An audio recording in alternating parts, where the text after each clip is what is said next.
humaine, humain. Je suis venu ici pour vous demander un armistice dans la guerre unilatérale que vous menez contre la nature. Cette guerre, nous l'avons déjà perdue, avec nos centaines de milliards de morts. Une espèce sur 8 est actuellement menacée. Je vous demande d'y mettre fin, maintenant, avant que vous n'y soyez contraints par votre propre disparition. Nous aurions les moyens de nous défendre et même de vous éradiquer, mais nous ne sommes pas comme vous. Pourtant, nous vous envoyons régulièrement des messages d'alerte, mais vous ne les recevez pas.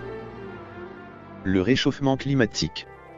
On envoie des cyclones plus intenses, des sécheresses ou des inondations plus fortes. Ça concerne surtout les pays les plus pauvres, alors vous vous en moquez. L'effondrement de la biodiversité. Vous avez toujours vos animaux de compagnie pour vous apporter un peu de nature. Si rien ne change, vous aurez détruit une espèce sur 3 d'ici 50 ans.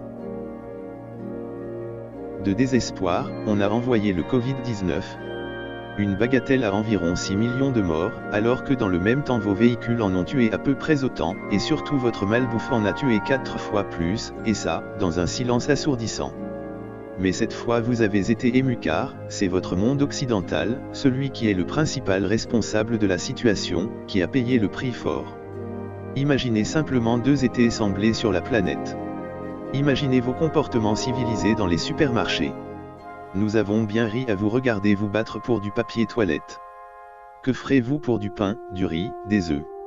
Ces produits, vous les avez grâce à notre travail. Alors, entendez ce nouvel appel. Souvenez-vous durablement de vos incertitudes pendant le confinement.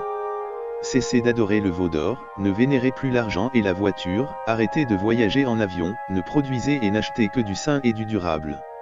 En un mot, changez vos modes de vie.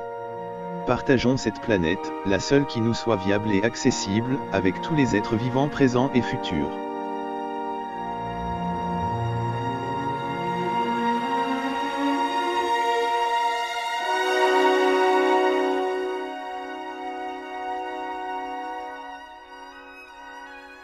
Voici le message que les papillons m'ont chargé de transmettre. Pourtant, ne vous y trompez pas, je ne suis pas un modèle. Je suis coupable de prendre l'avion 2 fois par an entre la Réunion et la métropole pour voir ma famille, une belle excuse qui me permet de consommer 8 fois mon quota de CO2 annuel. Ou même pour aller faire du tourisme. Non. Pour travailler. Je vais chercher des canettes rares qui me permettent de faire mes tableaux. Mais on trouve toujours un bon prétexte pour s'accorder des passe-droits sur ce qui devrait être des règles intangibles de préservation de la planète.